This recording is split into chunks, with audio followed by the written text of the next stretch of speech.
अस्सलामुअलैकुम एवरीवन। उम्मीद है आप सब लोग ठीक होंगे और खैरियत से होंगे। अच्छा, लास्ट क्लास में हमने क्या पढ़ा था? लास्ट क्लास में हमने ह्यूमन रेस्पिरेटरी सिस्टम जो है वो थोड़ा सा डिस्कस किया था। अब हम चलते हैं थोड़ी और डिटेल की तरफ, थोड़ी सी और एक्सप्लेनेशन की तरफ। Now, each alveolus is the respiratory surface. It's a pouch-like microscopic structure made up of only one layer cells. ठीक है, हमारे पास क्या एल्वुलस हमने डिस्कस किया था, जो कि एल्वुलाई थे, जिसके अंदर हमारे पास गैसेस एक्सचेंज होती थी। ठीक है, कहाँ से एक्सचेंज होती थी? By blood and air.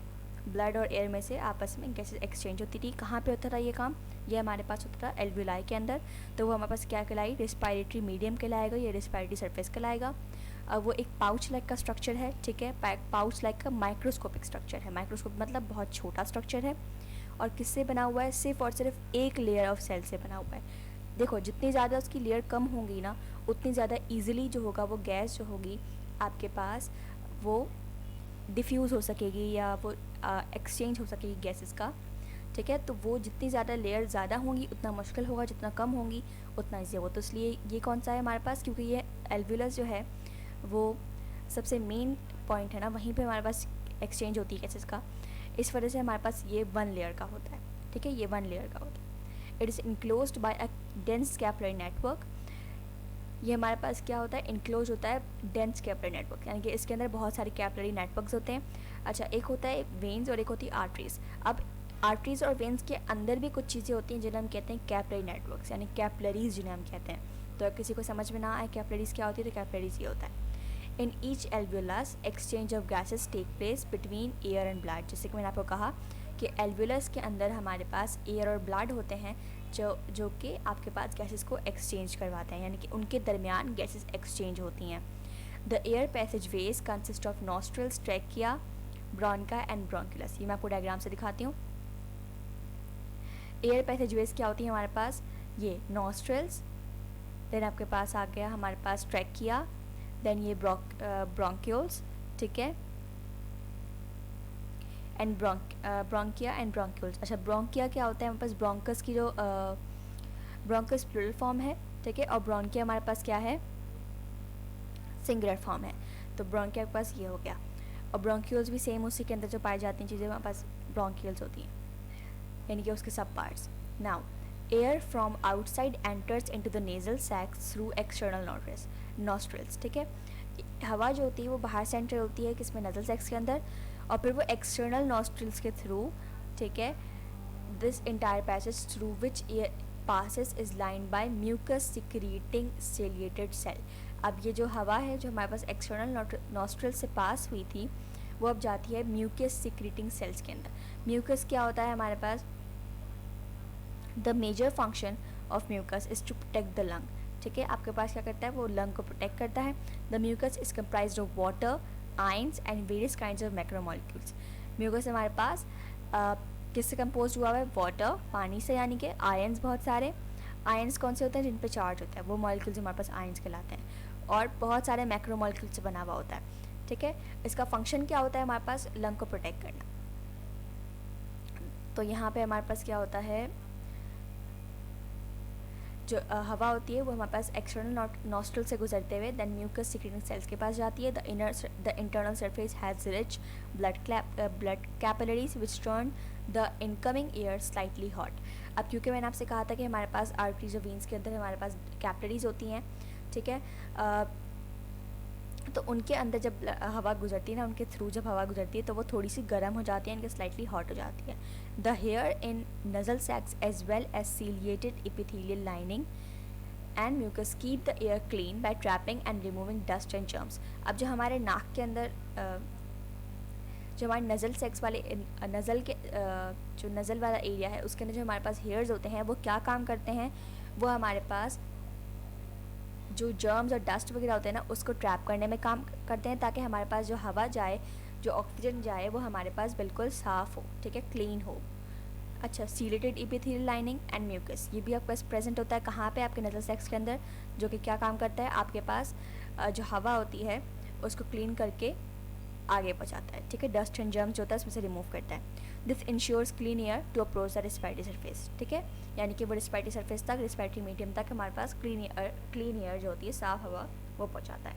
Okay, so now trachea, the internal opening of nasal sacs open into a long tube trachea.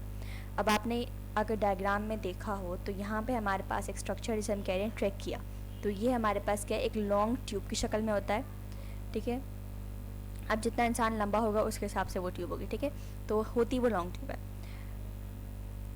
वो मतलब उसकी हाइट के हिसाब से आपके पास लॉन्ग ट्यूब होगी, ठीक है। लॉन्ग ट्यूब होती है in its beginning that there is a box like larynx और sound box containing vocal cords to produce sound. अब यहाँ पे एक स्ट्रक्चर था जिसे हम कह रहे थे लेरिंग्स, ये स्ट्रक्चर, ठीक है। लेरिंग्स क्या होता है, लेरिंग्स के अंदर हमारे पास होते हैं हमारे vocal cords.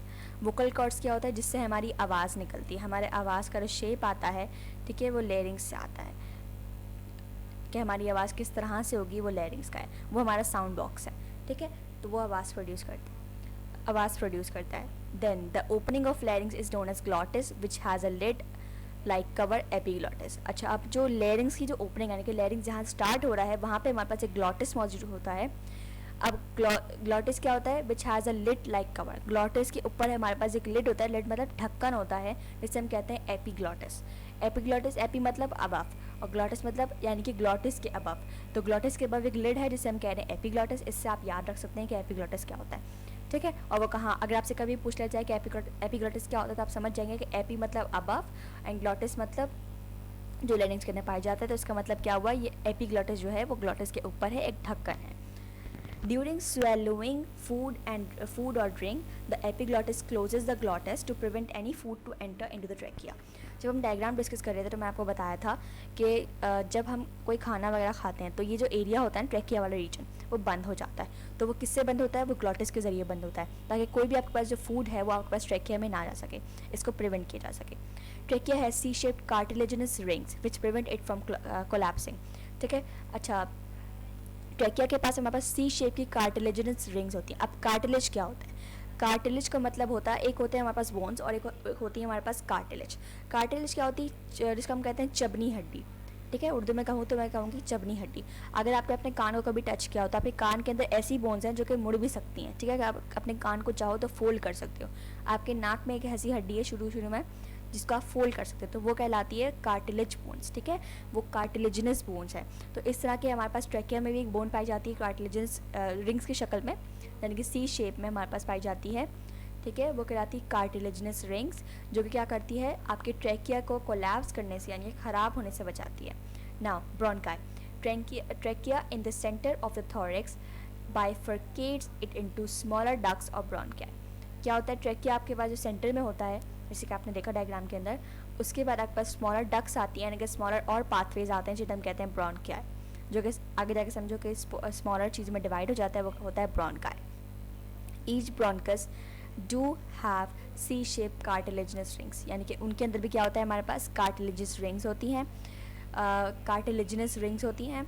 Bronchus of each side enters into the respective lungs, ठीक है, आपके पास जो 2 लंग्स है ना, हमारे पास पेयर शेप के लंग्स हैं, ठीक है, तो ब्रोंकस क्या होता है, उनके अंदर जाता है, मतलब कि लंग्स के अंदर हमारे पास ब्रोंकस है और ब्रोंकस के अंदर एल्वियोली हैं, ठीक है, ब्रोंकस के अंदर हमारे पास एल्वियोलीज हैं।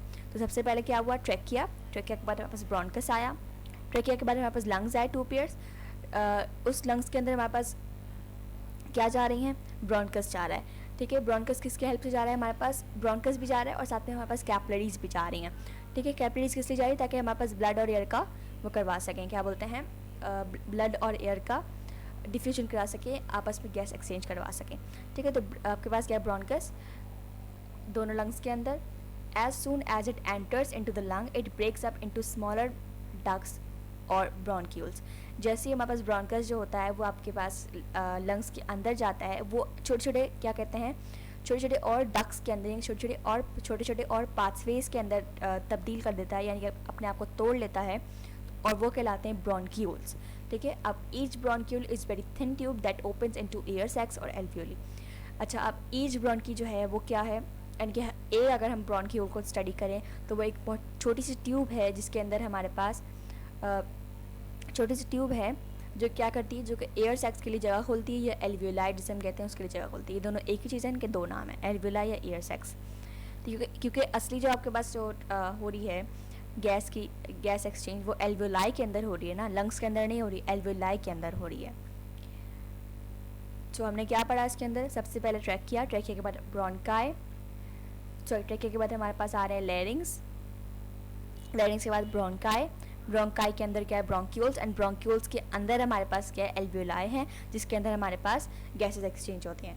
Now process of breathing, since the respiratory surface are located deep inside the body in the lungs, so in order to perform exchange of gases, the air must first be brought into the lungs from the atmosphere. अच्छा, अब क्या होता है कि हमारे पास, क्योंकि हमारा जो रिस्पायरेटरी सरफेस है, रिस्पायरेटरी मीडियम है, वो बहुत ज़्यादा आपके इंटरनल है, यानी कि अंदर है, डीप है, तो हवा जो है वो खुद ब खुद नहीं जा सकती, हमें हवा को डालना पड़ेगा अंदर, ठीक है, हवा को वहाँ तक ले जाना पड़ेगा, लंग्स तक मतलब पहुंचाना पड़ेगा। It is achieve through the process of breathing और वेंटिलेशन। और ये कैसे मुमकिन है, अगर हम ब्रीथिंग नहीं करेंगे तो या वेंटिलेशन नहीं होगी तो हमारे अंदर, हमारे लंग्स में हवा पहुंचेगी ही नहीं, ठीक है। तो इसी प्रोसेस के लिए हमारे पास ब्रीथिंग बनाया गया, इनहेल और एक्सहेल बनाया गया, ताकि हम इनहेल नहीं करेंगे तो हमारे पास लंग्स तक हवा नहीं जाएगी। अब वेंटिलेशन क्या होती है, the exchange of air between the lungs and the atmosphere so that oxygen can be exchanged for carbon dioxide in the alveoli, ठीक है, the exchange of air between the lungs and the atmosphere, lungs और atmosphere के दरमियान जो हमारे पास exchange हो रहा है गैस का, यानी कि एक्सचेंज हो रहा है एयर का, तो क्या हो रहा है कि ऑक्सीजन और कार्बन डाइऑक्साइड जो है वो एल्वेओलिस के अंदर जा सकें, तो ये कहलाता है हमारे पास वेंटिलेशन, जो कि सिंपली माइनों में ब्रीथिंग कहला रहा है। तो एक ही नाम है, एक काम एक ही है, फंक्शन एक ही है, नाम दो रखे हुए हैं। वेंटिलेशन अगर मैं कहूँ बायोलॉजी में नहीं, नॉर्मल में, तो आपने वेंटिलेशन का मतलब हवा का क्रॉसिंग कहा, उस हवा की क्रॉसिंग सुना होगा, ठीक है, हवा की क्रॉसिंग कहते हैं वेंटिलेशन। तो बिल्कुल सेम बात है, वही हवा की क्रॉसिंग चाहे हमारे अंदर हो, ह्यूमन बॉडी के अंदर हो, चाहे वो बाहर हो, तो हमारे पास अगर ह्यूमन बॉडी के अंदर होगी तो हम ब्रीथिंग कहेंगे, और अगर बाहर होगी तो वेंटिलेशन कहेंगे, लेकिन हम बायोलॉजिकल टर्म में भी वेंटिलेशन यूज़ कर सकते हैं। The process of breathing consists of two phases via inspiration and expiration. आपको मैंने बताया था इनहेल और एक्सहेल, तो सेम ये यहाँ पे दो अलग अलग लफ्ज़ों में लिख दिया गया है।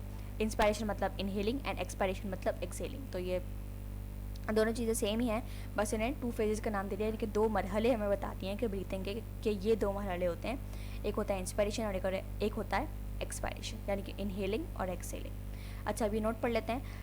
लंग कैपेसिटी, लंग के अंदर कितनी कैपेसिटी होती है, कैपेसिटी का मतलब ये होता है कि आपके अंदर कितनी सलाहियत है, ठीक है, कैपेसिटी मतलब सलाहियत को कहते हैं। तो लंग के अंदर कितनी सलाहियत है, like a balloon lung can be filled with a maximum amount of 5 litre of air, ठीक है, लंग के अंदर जो है ना 5 लीटर तक एयर को स्टोर करने का कैपेसिटी है, ठीक है। Surprisingly we use normally about 1.5 litre of the air coming into the lungs, लेकिन हम क्या यूज़ करते हैं, हम सिर्फ और सिर्फ 5 लीटर में से सिर्फ आधा 1.5 लीटर जो है हम एयर यूज़ करते हैं, बाकी हम एयर यूज़ नहीं करते, यानी कि बाकी जगह अभी भी लंग्स के अंदर खाली है, ठीक है। लंग्स जो होते हैं ना, उनके अंदर 5 लीटर तक एयर आप आराम से स्टोर कर सकते हो, लेकिन हम जो हैं सिर्फ और सिर्फ 1.5 लीटर यूज़ करते हैं। तो ये अब सरप्राइजिंगली बात है, ठीक है। नाउ इनहेलिंग का प्रोसेस किस तरह से होता है हम वो डिस्कस करेंगे। इट इज़ द प्रोसेस, अगर डेफिनेशन मैंने अगर किसी को डेफिनेशन चाहिए तो मैंने डेफिनेशन हाईलाइट कर दी है। It is a process through which atmospheric air is directed through the air passage ways up to the alveoli in the lungs. ये एक ऐसा प्रोसेस है जिसमें हमारे पास एटमॉस्फेरिक एयर, यानी कि जो बाहर की जो हवा है वो हमारे पास डायरेक्ट होती है, यानी कि जाती है थ्रू द एयर पैसेज। अच्छा, एयर पैसेज वेज के अंदर हमारे पास क्या क्या चीज़ें आ रही थी, नॉस्ट्रल्स, ठीक है, nostrils, bronchia, bronchioles and nasal cavity, ठीक है। तो ये सब हमारे पास एयर पैसेज वेज के अंदर आ रहा था, यानी कि एक ऐसा प्रोसेस जिसमें हमारे पास एटमॉस्फेरिक एयर जो है वो एयर पैसेज के थ्रू जो है एल्वियोलाई के अंदर जाए, वो कहलाता है इंस्पायरेशन, यानी कि इनहेलिंग का प्रोसेस, ठीक है। फिर से रिपीट कर रही हूँ कि एटमॉस्फेरिक एयर जो है वो एयर पैसेज वेज के थ्रू एल्वियोलाइज के अंदर जाए, वो कहलाता है हमारे पास इंस्पायरेशन का process. It involves contraction of intercostal muscles and diaphragm. Intercostal क्या होता है, The intercostal muscles have different layers that are attached to the ribs to help pull the chest wall and assist in breathing. ये muscles जो होती हैं intercostal muscles, इनकी different layers होती हैं, इनके बहुत सारे लेयर्स होते हैं, और ये आपके पास रिब्स से आपके अटैच होता है. रिब्स मतलब जो आगे वाली हड्डी नहीं होती छोटी छोटी, जो आपने पढ़ा हुआ, जो आपने अभी ऊपर पढ़ा है कि 12 पेयर्स होते हैं उसके, ठीक है, 12 पेयर्स आपके पास रिब्स के होते हैं, तो उनसे अटैच होती हैं. क्या करती हैं, काम क्या इनका, आपकी चेस्ट को बनाती हैं, build the chest wall and assist in breathing, यानी कि आपके पास ब्रीथिंग में हेल्प करती है. As a result the volume of thorax chest is increase thereby decreasing the pressure of air in the lungs. अच्छा, अब इससे क्या होता है आपके पास कि आपका जो थॉरेक्स है यानी कि चेस्ट वाला जो रीजन है उसका जो वॉल्यूम है वो इंक्रीज हो जाता है, यानी कि बढ़ जाता है. क्या हो जाता है हमारे पास, बढ़ जाता है. thereby decreasing the pressure of air in lungs, so the external air rushes inside from high pressure to low pressure. The lungs get expanded in this way. अच्छा, अब जैसे मैंने आपको बताया था डिफ्यूजन क्या होता है, हाई कंसनट्रेशन से टू लो कंसनट्रेशन से. चलिए एक तस्वर कर लेते हैं एग्जाम्पल. आप किस कमरे में जाना पसंद करेंगे, जो कमरा पूरा फुल है उसमें जाना पसंद करेंगे, या जो कमरा खाली उसमें जाना पसंद करेंगे. ऑब्वियसली आप जो कमरा खाली है उसको ही आप अप्रोच करेंगे ना कि हम उसमें जाएँ.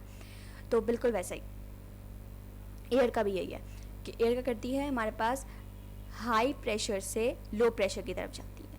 हाई प्रेशर से लो प्रेशर की तरफ जाती है. हाई प्रेशर हमारे पास बाहर का होता है, ठीक है, और लो प्रेशर हमारे अंदर का होता है. तो जैसे ही हमारे पास हमारा जो वॉल्यूम है वो इंक्रीज़ होता है लंग्स का, जैसे हम इनहेल करना स्टार्ट करते हैं तो क्या होता है, हवा जो होती है वो बाहर से खींची जाती है, यानी कि वो हाई प्रेशर से लो प्रेशर में आती है, यानी कि हमारे नॉस्ट्रल्स के थ्रू वो लंग्स में पहुंचती है, एल्वियोलाई के अंदर पहुंचती है. तो इसकी वजह से जो है वो हमारे पास क्या होता है कि हमारा जो थॉरिक रीजन है यानी कि लंग्स जो हैं वो एक्सपेंड हो जाते हैं. थॉरिक रीजन यानी कि लंग्स जो हैं वो एक्सपेंड हो जाते हैं क्योंकि हमारे पास जो एयर है वो हाई प्रेशर से लो प्रेशर जा रही होती है. मैं फिर से रिपीट कर देती हूँ कि जैसा एक प्रोसेस है हमारे पास जिसे हम कहते हैं इंस्पायरेशन, उसमें क्या होता है कि आपके पास एटमॉस्फेरिक एयर जो है वो एयर पैसेजवेज को पास करते हुए एयर पैसेजवेज कौन से होते हैं हमारे पास, जो कि nostrils, नज़ल cavity, bronchioles and bronchi, तो ये हमारे पास आते हैं एयर पैसेजवेज के अंदर. तो उनसे पास होते हुए वो एल्वियोलाई के अंदर चली जाए तो वो हम कहते हैं इंस्पायरेशन का प्रोसेस, यानी कि एल्वियोलाई के अंदर जहाँ पे हमारे पास ब्रीथिंग का प्रोसेस होता है, रिस्पायरेशन का प्रोसेस होता है, वहाँ पे चली जाए तो वो कहलाता है हमारे पास इंस्पायरेशन का प्रोसेस. अब क्योंकि बाहर हमारे पास जो होता है वो हाई प्रेशर होता है हवा का, तो जब हम इनहेल करते हैं तो हाई प्रेशर से लो प्रेशर को जाते वक्त हमारे पास जो है एयर जो है हाई प्रेशर से लो प्रेशर की तरफ एयर रश करती है, जिसकी वजह से हमारे पास जो है वो लंग्स जो होता है वो एक्सपेंड हो जाता है. ठीक है, ये आपके पास आ गया inspiration. Now we are discussing expiration. It is just reverse of inspiration. ठीक है, बिल्कुल रिवर्स है. During this process the air moves out from the lungs. अब आपके पास क्या होता है, इसमें क्या होता है, आपके पास लंग्स से हवा बाहर चली जाती है.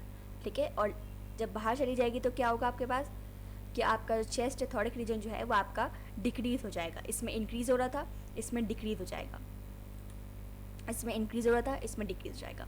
अब हम पढ़ते हैं. Both of intercostal muscles and diaphragm are relaxed. इसमें क्या होता है, इंटरकोस्टल मसल और डायफ्राम रिलैक्स रहते हैं. ये देखें आप, ये हमारे पास कौन सा रीजन है जिसमें आपके पास एक्सपेंड हुआ हुआ है, इंक्रीज़ हुआ हुआ है, यानी कि इनहेलिंग का प्रोसेस यानी कि इंस्पायरेशन का प्रोसेस. इसमें आपके पास डायफ्राम जो है वो कॉन्ट्रैक्ट हुआ हुआ है, सॉरी वो हुआ हुआ है हमारे पास.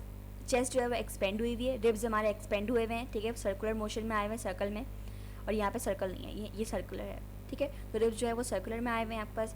आपकी चेस्ट जो है वो एक्सपेंड हुई हुई है. ठीक है, और आपके पास जो आपके जो डायफ्राम और इंटरकोस्टल मसल्स हैं वो आपके पास क्या है, रिलैक्स नहीं है, वो रिलैक्स नहीं है. Now this moves the ribs inside and diaphragm becomes flat. और इसकी वजह से क्या होता है कि आपका डायफ्राम जो है फ्लैट हो जाता है.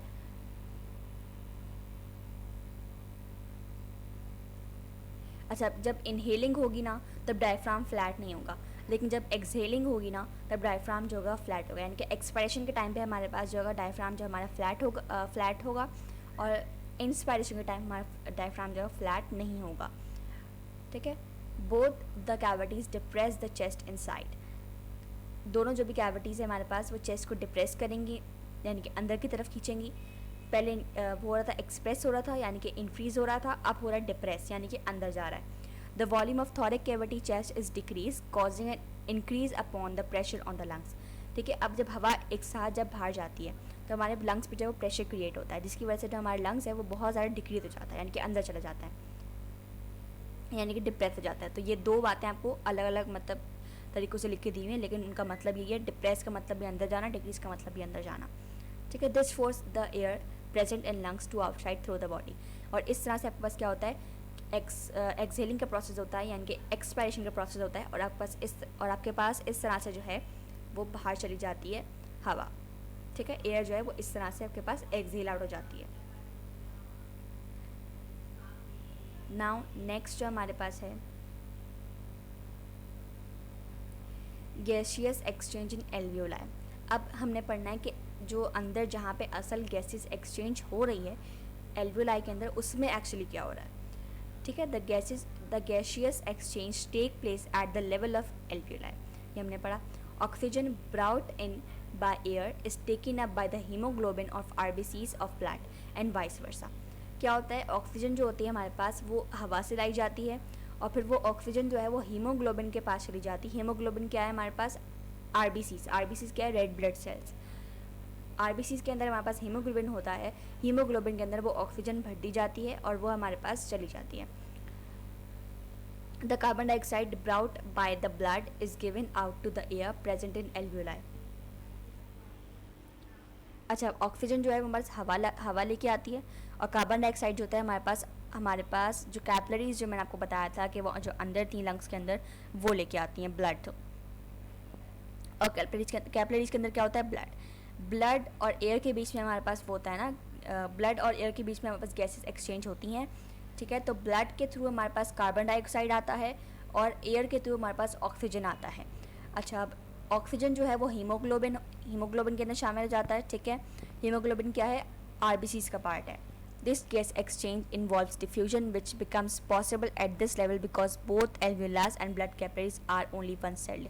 अब जब हमारे पास जो ब्लड कैपिलरीज होती हैं, यानी कि जो ब्लड है उसके अंदर जब कार्बन डाइऑक्साइड होता है, और एल्वियोलाई के अंदर हमारे पास जब यानी कि एल्वियोलाई के अंदर हमारे पास जब एयर होता है, तो उनके अंदर मैंने आपको बताया था कि एक लेयर होती है सेल की। ठीक है, ज़्यादा सेलुलर नहीं होते वो, तो क्योंकि थिकनेस नहीं होती ज़्यादा, इस वजह से बहुत ईजीली उनके अंदर जो होता है गैस एक्सचेंज हो जाता है। Now composition of inspired and expired air. Inspired और एक्सपायर्ड एयर की कंपोजिशन बताएगी कि कहाँ कहाँ कितना कितना एयर है। ठीक है, कितना हम इंस्पायर करते हैं और कितना हम एक्सपायर करते हैं। तो ये बाकी ये जो है एक डेमोन्स्ट्रेशन है छोटी सी। इसमें क्या करना है हमें, carbon dioxide if pass through lime water turns it milky. Experiment number A अगर हम देखें तो ये जो कार्बन डाइऑक्साइड गैस है ना, ये एक बंदे के अंदर से निकली है, मतलब एक मैन के अंदर से निकली है, एक्सपायर हुई भी है। ये एक्सपायरेशन के थ्रू हमारे पास कार्बन डाइऑक्साइड जो हमें मिलती है वो है। अगर उसको हम डालेंगे लाइम वाटर के अंदर, लाइम वाटर कौन सा वाटर होता है, CaCO3 I guess if I am not wrong, तो CaCO3 वाला जो वाटर होता है, यानी कि CaCO3 जो है यानी कि लाइम जो है, उसको हमने वाटर में मिक्स कर दिया, और उसके अंदर अगर हम यही वाली कार्बन डाइऑक्साइड डालेंगे तो क्या होगा कि मिल्की कलर हो जाएगा उस वाटर का। सही है, वो अपना कलर चेंज कर देगा और वो मिल्की कलर हो जाएगा। लेकिन अगर हम आपके पास एक्सपेरिमेंट नंबर बी देखें तो उसके अंदर आपके पास सिरिंज के थ्रू कार्बन डाइऑक्साइड जो इंडस्ट्री से प्रिपेयर की जाती है वो अगर हम डालें तो उसमें और लाइम वाटर में कोई रिएक्शन नहीं होगा, कोई चेंजिंग नहीं आएगी, वो वैसे का वैसे ही रहेगा। ठीक है, तो ये एक बस छोटा सा है। If atmospheric air is pass to the lime water the latter remains unchanged. मैंने आपको कहा कि वो चेंज नहीं होगा। और अगर एक्सपेरिमेंट नंबर ए में देखें, अगर हम अपनी बॉडी से कार्बन डाइऑक्साइड निकाल के, मतलब जो एक्सपायरेशन के थ्रू हमें मिलती है, अगर हम वो मिक्स करेंगे लाइम वाटर के अंदर तो क्या होगा, मिल्की वे में टर्न हो जाएगा। बस ये हो सकता है कि MCQs में आ जाए, लेकिन मेरा नहीं ख्याल, खैर देख लीजिएगा। Rate of breathing at rest during exercise, कि हमारे पास जो है, अगर आपने नोटिस किया हो कि जब हम एक्सरसाइज कर रहे थे तो हमारे जो ब्रीथिंग का रेट होता है वो बढ़ जाता है। ठीक है। तो उसके बारे में डिस्कस करना है हमने कि क्यों बढ़ता है, कैसे बढ़ता है उसके, और क्या वजह होती है, इसके पीछे क्या साइंस है, तो वो डिस्कस करेंगे। Breathing is largely an involuntary process. Involuntary कौन से प्रोसेस होते हैं जो कि हमारे इख्तियार में नहीं होते। इसके एग्जांपल मैं अगर आपको दूँ तो आँख का झपकना, ठीक है, वो इनवॉलेंट्री है, सही है। हमारा सांस लेना इनवॉलेंट्री है, यहाँ पे जैसे लिखा हुआ है, ठीक है। हमारा दिल का धड़कना, हार्ट बीट, इनवॉलेंट्री है, हम कंट्रोल नहीं करते। जो चीज़ हम कंट्रोल करते हैं वॉलेंट्री, हम कुछ भी कंट्रोल, हम अपनी मेमोरी कंट्रोल नहीं कर सकते, ठीक है। तो ये आपके पास इनवॉलेंट्री है। और वॉलेंट्री एक्शंस कौन से होते हैं, या वॉलेंट्री प्रोसेस कौन से होते हैं जिन्हें हम कंट्रोल कर सकते हैं, regulated by hypothalamus of our brain. अच्छा, इनवॉलेंट्री प्रोसेस को कौन डील करता है, हाइपोथैलेमस। हाइपोथैलेमस क्या है, ब्रेन का एक पार्ट है जो कि डील करता है कौन से प्रोसेस को, इनवॉलेंट्री प्रोसेस को, यानी कि वो जो है उन्हें चलाता है कि उन्हें कब किस तरह से एक्ट करना है। The rate of breathing changes automatically according to the change in internal और एक्सटर्नल कंडीशंस। हमारी जो ब्रीथिंग की जो रेट है, यानी कि ब्रीथिंग जो है वो किस तरह से चेंज होनी है, वो इंटरनल और एक्सटर्नल कंडीशंस भी डिफरेंट होती हैं, ठीक है। फॉर इंस्टेंस, यानी कि for example, if a person is doing exercise, it's rate of breathing would increase because of increase of consumption of oxygen by his muscles. अगर कोई बंदा जो है, एग्जाम्पल दी हुई आपको यहाँ पे, कि कोई बंदा एक्सरसाइज कर रहा होगा तो उसकी जो ब्रीथिंग की रेट होगी वो बढ़ जाएगी, ठीक है, क्योंकि उसकी कंजप्शन जो होगी, यानी कि ऑक्सीजन का इंटेक जो होगा उसके मसल्स का, वो बढ़ जाएगा। जब कोई बंदा काम कर रहा होगा तो उसको मसल्स जो होंगे उन्हें ऑक्सीजन ज़्यादा चाहिए होगा, ठीक है, उन्हें एनर्जी ज़्यादा चाहिए होगी। तो जब एनर्जी ज़्यादा चाहिए होगी तो हमें ऑब्वियसली ब्रीथिंग नहीं होगी ज़्यादा, तो रिस्पायरेशन का प्रोसेस कैसा होगा, रिस्पायरेशन नहीं होगी वहाँ पर ज़्यादा, तो एनर्जी कहाँ से बनेगी, ठीक है। तो इस वजह से आपके पास जो रिस्पायरेशन जो इसकी वजह से जो क्या होता है, आपके पास ब्रीथिंग जो है वो बढ़ जाती है, उसका रेट जो है वो इंक्रीज हो जाता है। Thus gradually increase in concentration of carbon dioxide in his blood will cause and increase his breathing rate. तो क्या होता है, इसकी वजह से हमारे पास क्या होता है, कार्बन डाइऑक्साइड की कंसनट्रेशन भी हमारे पास बढ़ जाती है, यानी कि CO2 की कंसनट्रेशन भी हमारे पास बढ़ जाती है। क्योंकि जाहिर सी पता है कि आप इनहेलिंग करोगे तो आप एक्सहेलिंग भी तो करोगे ना, ऐसा नहीं कि आप सब अपने अंदर ही रख सकते हो, क्योंकि प्रोसेस इनवॉलेंट्री है, आप कंट्रोल नहीं कर सकते। अगर आप कंट्रोल करते तो फिर ये होता है कि चलो भैया आपने ऑक्सीजन ले लिया, अब कार्बन डाइऑक्साइड आपकी मर्जी, आप जब निकालना चाहिए, या आपने सिर्फ ऑक्सीजन ही लेते रहो, आप कार्बन डाइऑक्साइड ना लो, तो ये होता, क्योंकि इनवॉलेंट्री प्रोसेस है। तो ऑब्वियसली जब आप ऑक्सीजन लोगे तो आपको कार्बन डाइऑक्साइड भी आपकी बॉडी को मिलेगी। तो जाहिर सी बात है, जब आपके पास ऑक्सीजन ज़्यादा होगी तो आपके पास कार्बन डाइऑक्साइड भी ज़्यादा हो जाएगी। ऑक्सीजन इंक्रीज़ होगा तो कार्बन डाइऑक्साइड भी हमारे पास इंक्रीज़ होगा, उसकी भी कंजम्पशन बढ़ेगी, और इस तरह से हमारे पास ब्रीथिंग रेट भी हमारा थोड़ा बढ़ जाएगा। If the exercise condition persists, the muscle cells will start breaking down glucose without oxygen. अच्छा, अब अगर हमारे पास जो होगा वो एक्सरसाइज चलती रही, काफ़ी लॉन्ग टाइम हो गया है, एक्सरसाइज चली रही, 1-2 घंटा हो चुका है, तो हमारे पास क्या होगा कि हमारे जो मसल सेल्स हैं वो जो ग्लूकोज होगा उसको बिना ऑक्सीजन के तोड़ना स्टार्ट कर देंगे। जो ग्लूकोज होगा उसको बिना ऑक्सीजन के तोड़ना स्टार्ट कर देंगे, और इसकी वजह से क्या होगा, हमारे पास एक तरह की रिस्पायरेशन होगी जिसे कहलाते हैं एनएरोबिक रेस्पायरेशन। एनएरोबिक रेस्पायरेशन कौन सी रेस्पायरेशन थी, जिसमें हमारे पास ऑक्सीजन का इस्तेमाल नहीं होता, ठीक है। फॉर एनर्जी मेकिंग ऑक्सीजन का इस्तेमाल नहीं होता, क्योंकि हमारी बॉडी को चाहिए होती है उस टाइम पे एनर्जी। अगर हम एक्सरसाइज कर रहे हैं और हम कंटिन्यूसली एक्सरसाइज करे जा रहे हैं, परसिस्ट का मतलब होता है कंटिन्यूसली कोई काम करना, चाहे अगर हम कंटिन्यूसली करे जा रहे हैं तो ऑब्वियसली हमें एनर्जी की नीड होगी, और एनर्जी की नीड के लिए हमें रिस्पायरेशन का प्रोसेस करवाना होगा, और रिस्पायरेशन का प्रोसेस अगर हम नहीं करवाएंगे तो हमें एनर्जी नहीं मिलेगी। तो क्या होगा कि हमारा जो मसल्स है उसके अंदर जो ग्लूकोज है वो बिना ऑक्सीजन के टूटना स्टार्ट हो जाएगा, ताकि उसमें से ग्लूकोज में से हमारे पास एनर्जी बन सके, क्योंकि रिस्पायरेशन का प्रोसेस तो यही होता है, ठीक है, कि आपके पास जो मॉलिक्यूल्स होते हैं उनको तोड़ा जाता है, बड़े मैक्रो मॉलिक्यूल्स को तोड़ा जाता है, और उसमें से आपके पास एनर्जी निकाली जाती है, ठीक है। तो ये होता है एनारोबिक प्रोसेस। और एक हमने ऊपर प्रोसेस पढ़ा था जिसे हम कहते थे एरोबिक प्रोसेस। एरोबिक में क्या होता था कि उसमें आपके पास ऑक्सीजन रिक्वायर्ड होता था, और एनारोबिक में ऑक्सीजन रिक्वायर्ड नहीं होता, ठीक है। अब क्या होता है, as a result lactic acid is formed in the muscle rather than the carbon dioxide. अब क्या होता है कि हमारे पास जो होता है एनारोबिक प्रोसेस अगर किसी के अंदर होगा, एनारोबिक रेस्पायरेशन अगर किसी के अंदर होगी, तो लैक्टिक एसिड की फॉर्मेशन होगी। लैक्टिक एसिड क्या होता है, हमारे पास एक तरह का टॉक्सिक सब्सटेंस है, यानी कि टॉक्सिक है वो हमारे लिए, टॉक्सिक सब्सटेंस है जिसकी क्या होगा, फॉर्मेशन होगी हमारी बॉडी के अंदर कार्बन डाइऑक्साइड के बदले में, यानी कार्बन डाइऑक्साइड वहाँ पे नहीं होगा, वहाँ पे फिर क्या होगा, लैक्टिक एसिड फॉर्म होगा, जो कि हमारे लिए अच्छा नहीं है, टॉक्सिक है ये। It causes pain and cramps in normal muscles, और इसकी वजह से क्या होता है कि हमारी जब हम एक्सरसाइज करते हैं बहुत ज़्यादा, तो हमारे अंदर जो होता है दर्द पैदा होना शुरू हो जाता है, हमारी बॉडीज़ में हमारी बॉडी से हमारी टांगें दर्द होना स्टार्ट हो जाती हैं, क्रैम्प्स आने लगते हैं हमें, तो वो इसी वजह से होता है। हमारा जो डाइजेस्टिव सिस्टम है वो थोड़ा डिस्टर्ब हो जाता है, खाना वगैरह हम सही हमें चलता नहीं है, तो ये इसी वजह से होता है क्योंकि हमने ओवर एक्सरसाइज कर लिया होता है, अपनी बॉडी से ज़्यादा एक्सरसाइज कर ली होती है, और हमारे अंदर जो है वो लैक्टिक एसिड का फॉर्मेशन हो चुका होता है एनारोबिक प्रोसेस की वजह से, एनारोबिक रिस्पायरेशन की वजह से। इसी वजह से क्या होता है, हमारी बॉडी में पेन स्टार्ट हो जाता है। इसलिए कहते हैं कि ज़रूरत से ज़्यादा एक्सरसाइज नहीं करनी चाहिए जब तक आपको आदत ना हो। आप ऐसा नहीं कि आप जिम गए हैं तो आप एक ही दिन में सारी एक्सरसाइज कर लें, अगर आप पार्क गए हैं सुबह सुबह तो एक ही दिन में आप सारी जॉगिंग कर लें, नहीं, हर चीज़ का एक वक्त होता है। आपकी बॉडी को अगर आदत नहीं है तो अपनी बॉडी को आदत ना डलवाएं, ठीक है, आहिस्ता से एक साथ आदत ना डलवाएं, ठीक है, आहिस्ता आहिस्ता आदत डलवाएं ताकि ये होगा कि आपकी बॉडी में क्रैम्प्स या पेन्स नहीं आएंगे। अच्छा, the breaking down of lactic acid requires additional amount of oxygen which is termed as oxygen debit. अब क्योंकि हमें लैक्टिक एसिड जब फॉर्म हो जाएगा तो हमें क्या होगा, हमें लैक्टिक एसिड को हमें हटाना होगा, ठीक है, क्योंकि हम नहीं चाहते कि लैक्टिक एसिड हमारी बॉडी में बहुत ज़्यादा रहे, क्योंकि जितना ज़्यादा वो रहेगा उतना ज़्यादा हमारी बॉडी में पेन वगैरह रहेगा। तो उसको हटाने के लिए हमें एडिशनल अमाउंट में, यानी कि हमें ऑक्सीजन बहुत ज़्यादा चाहिए होती है, और उसको कहते हैं oxygen debit.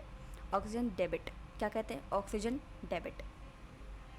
The extra amount of oxygen is obtain through deep breaths. और फिर हम क्या कहते हैं, जब हम एक्सरसाइज वगैरह कर लेते हैं, जब हम बहुत ज़्यादा जॉगिंग करके आ जाते हैं, तो हम बैठते हैं कहीं पे, तो हम लंबी सांसें लेना स्टार्ट करते हैं, ठीक है, लंबी सांसें। उससे क्या होता है, ऑक्सीजन का इंटेक ज़्यादा हो जाता है हमारी बॉडी के अंदर, और फिर क्या होता है, इसके ज़रिए हमारे पास जो लैक्टिक एसिड है उसको ब्रेक डाउन किया जाता है, यानी कि तोड़ा जाता है, ताकि वो और ज़्यादा हमारे लिए बॉडी में हमें पेन ना क्रिएट करे, ठीक है। नाउ आर्टिफिशियल वेंटिलेटर क्या होते हैं? अ machine that works like lungs when patients natural breathing becomes difficult. जब आपके ब्रीथिंग जो है वो मुश्किल हो जाता है किसी पेशेंट के लिए लेना, फॉर एग्जांपल कोई भी रीज़न हो सकता है।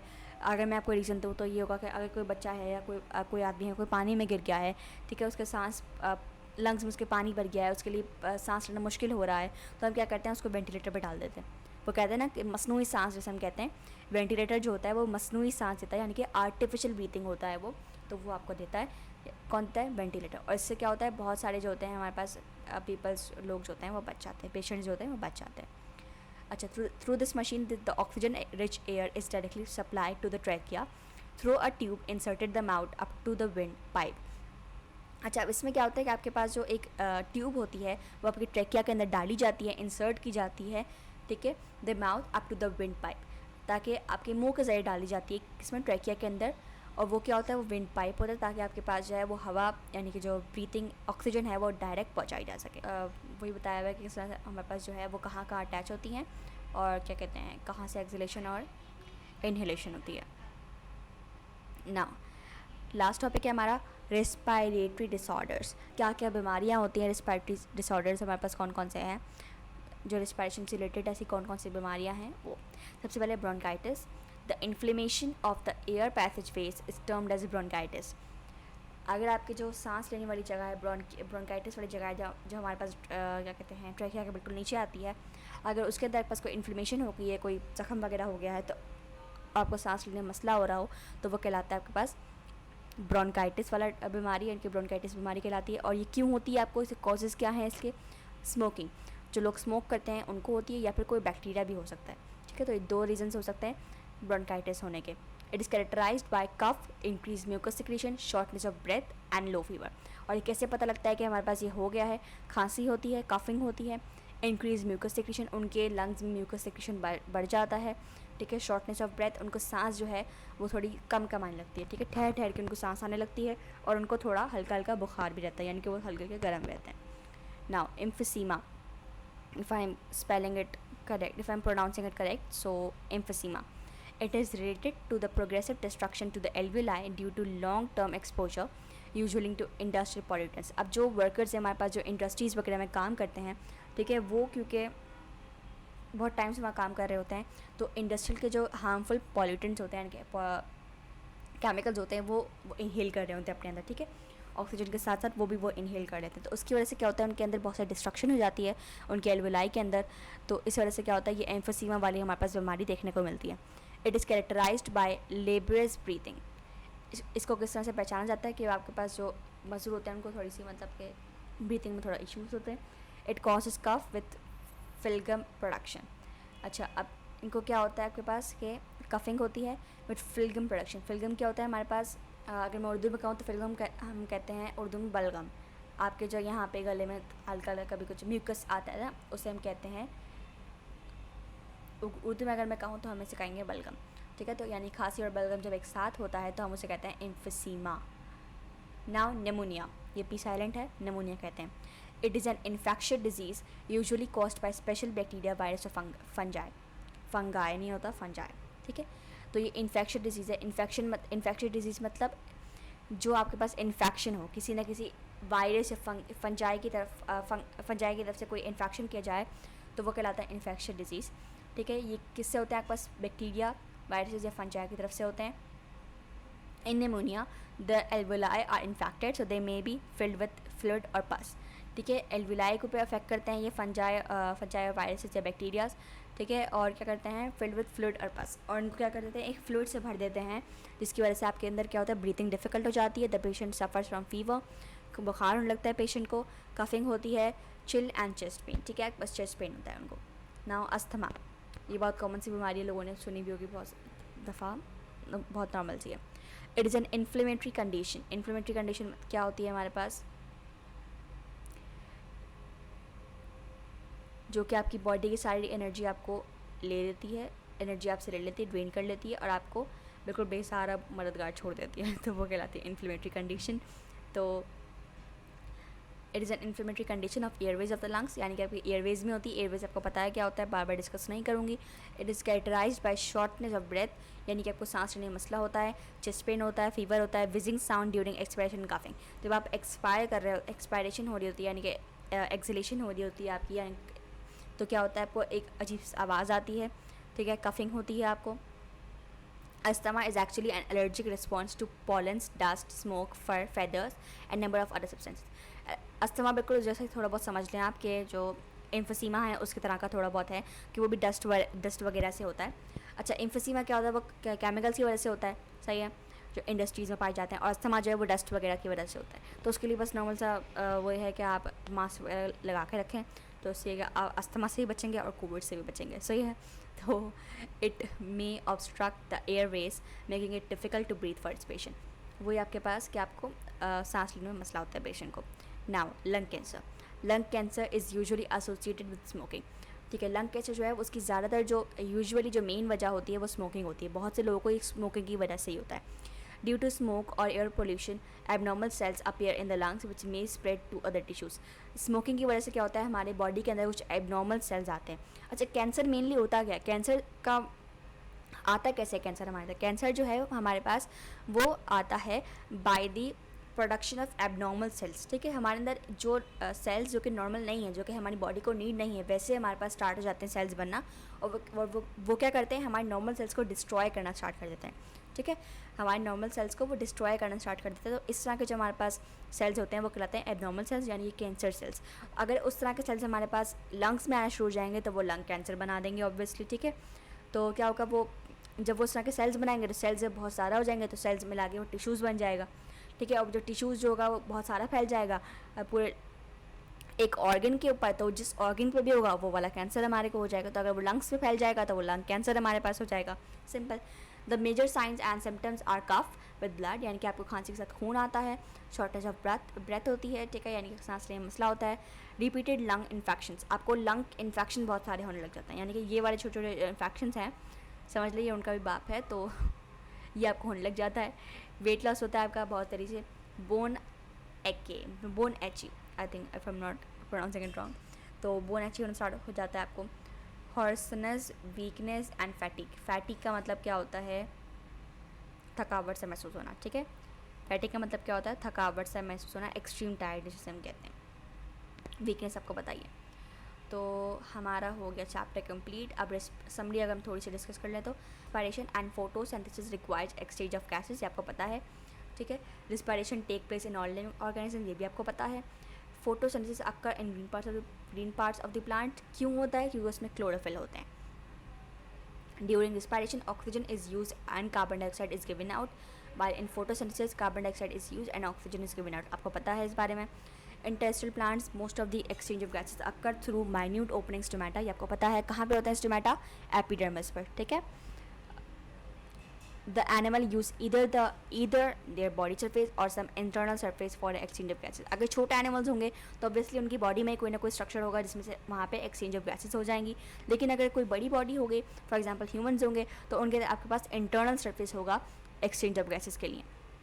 Respiratory surface must be thin, wet, permeable and large in relation to the volume of organism, ठीक है।